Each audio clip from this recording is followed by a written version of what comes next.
shall forget. I never shall forget. I never shall. I never shall forget. What He done for me.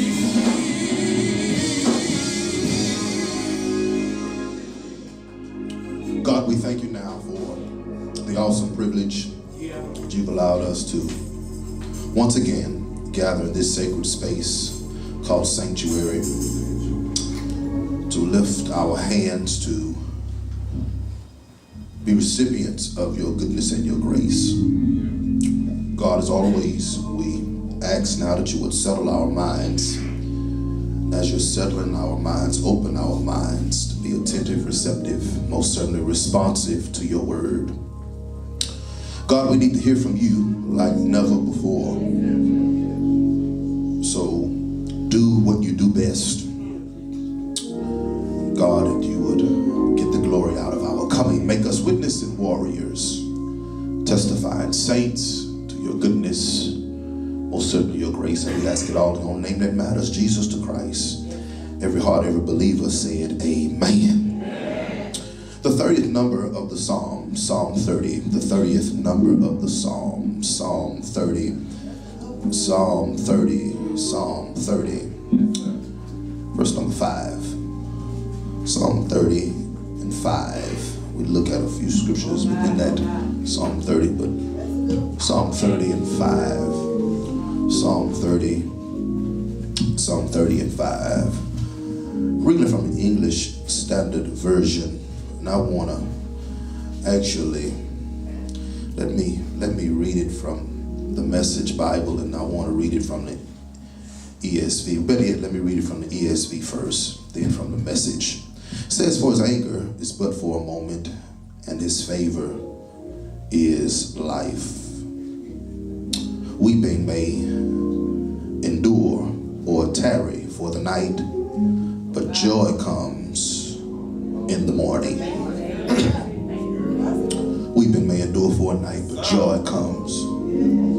But joy comes in the morning. Verse 5 in the Message Bible says, He, God, gets angry once in a while. But across a lifetime, there is only love. The nights of crying your eyes out give way to days of laughter. Weeping may endure for a night, but joy comes in the morning. Time's allowed for us to share. We'd like to tag this text for a brief moment with this thought in mind. Lessons learned on the night shift. Lessons learned on the night shift. Lessons learned on the night shift. Lessons learned. Look at your neighbor and say, neighbor, there are some lessons that you can learn on the night shift. Lessons learned on the night shift. There are some things, brothers and sisters, that God wants all of us to learn as we navigate waters on this side. You cannot expect to have everything the way you want it. As a result, our expectancy level can oftentimes cause us to become discouraged, disgruntled, causes us to experience an over exaggerated amount of storm and unnecessary trials, because we too have placed expectations on other folk that we have not been able to meet our own self. Fact of the matter is, and you've heard me say this on more than one occasion, one of the basic struggles and or principles that all of us struggle with is that we're never willing to give what we expect from other folk. You can say amen just right there. Rewind, play. We're never willing to give what we expect from other folk. We expect to be treated a certain type of way. We expect to be handled with care, concern. Are you in here? Encouragement. We don't want folk handling us rough. We don't want folk talking to us rough. We feel as though we have reached a certain level or a certain status where you just can't say, do, or act any kind of way around me. Because I am who I am. Come on, help me in here. I've lived longer than you. I've experienced more than you. I've been through more trials than you have to authenticate the reason why I'm telling you what come on, help me in here. And isn't it strange, brothers and sisters, how we can oftentimes put our measuring stick up against other folk by way of their tenure, by way of their age, by way, come on, you can help me in here, by way of their last name, by way if not their name is on the cornerstone of the church, if they're the patriarch of the family, if they're the head of the household. And God says it don't matter what your last name is.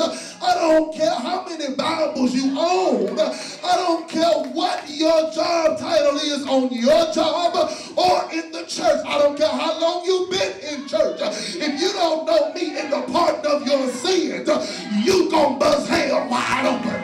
And I wish I had about 5, 10, 15, 20, 25 folk in the building who can testify that God is not just interested in fellowship.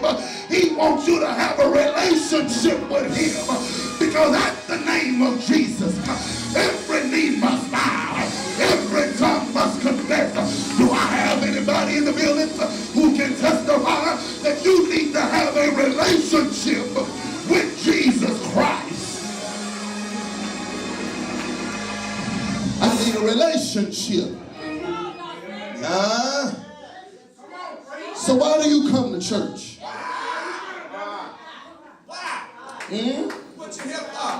Why do you come to church?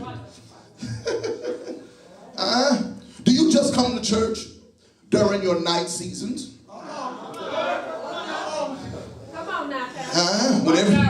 When things are wrong, when things aren't going your way, when your bills are due and you don't have enough money and the month is almost over, you're ailing in your body. So you're the first one on the church grounds. As a matter of fact, you're outside of the gate waiting on somebody to hit the remote. Come on, help me in here. Or do you just come to church when you're on the pinnacle of the mountain? When everything is well, when everything is great, when everything is grand, when everything is fair. And you don't need other folk, but rather other folk need you. How do you handle God? When you feel like you really got it going on. We know how to handle God when we've messed up. When you need him. Come on, help me here. You pray the lengthy prayers. Bishop Joker Walker was here. He tell you it's not about how long you pray, but rather it's how strong you pray. And when I bend my knees and I open up my mouth to a holy God, I want God to understand everything that I'm not that he doesn't already know, but he just want me to have a little talk talk with him. And some folk can testify, I only talk with him when I need him. I only talk with him when I've messed up and I've been trying to find I only talk with him when I need him to pay some bills. I only talk with him when I got a bad report from the doctor. But there are some seasoned folk in the band. I don't mean seasoned by age. I mean you're seasoned to the point that when you call on God, God answers because you have a track record of talking with him. You talk with him when you're on the mountain. You talk with him when you're in the valley. And it don't matter what other folk got to say because you have a relationship with him. So Jesus, I gotta get out of here. It's not this faucet that we turn on and we turn off. That's how we treat God. Huh? We act differently when we got it going on. David in Psalm 30 says, I have a message for folk who think they got it going on. Contrary to popular belief, brothers and sisters, this is not a funeral song. It's oftentimes quoted to encourage a grieving family. Though there is grief in the psalm, but the grief in the psalm is self-inflicted. I'll wait. Y'all can't take nothing because you understand and you know that there are some things that have taken place in your life. You blame it on the devil, and God say, wait a minute, quit blaming it on the devil. You choose.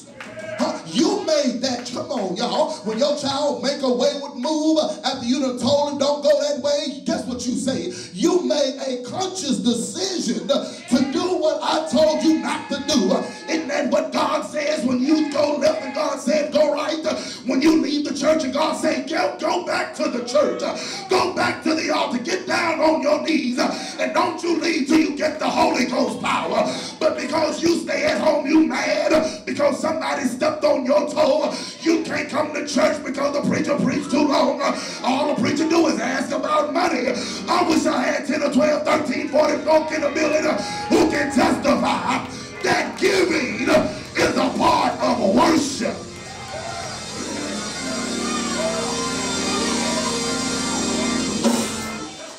So the pastor shouldn't be the only one talking. Shouldn't be the only one talking about giving anyway.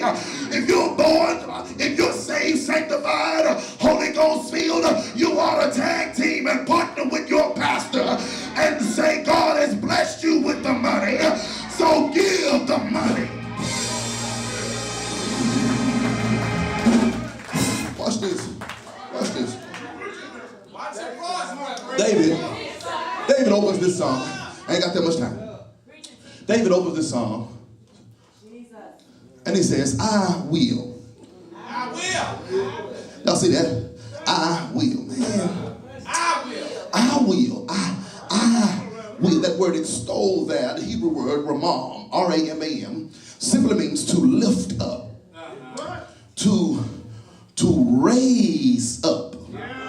Y'all see that? To exalt. Paints the picture of the lifting up of the hands. Charismatic, charis in Greek, charismatic, to lift the hands. That's worship. David says, Lord, I exalt you. Watch this. Look at the B clause. Lord, I will exalt you. I'll lift you. I'll raise you. For you have drawn me up. Oh, y'all missed it. Lord, I'll lift you up because you've lifted me up. Now there's a difference in the lift. Look at your name, say there's a difference in the lift. Watch this. Watch this. Me exalting God does not mean that I had to reach down and pick him up. He's already exalted.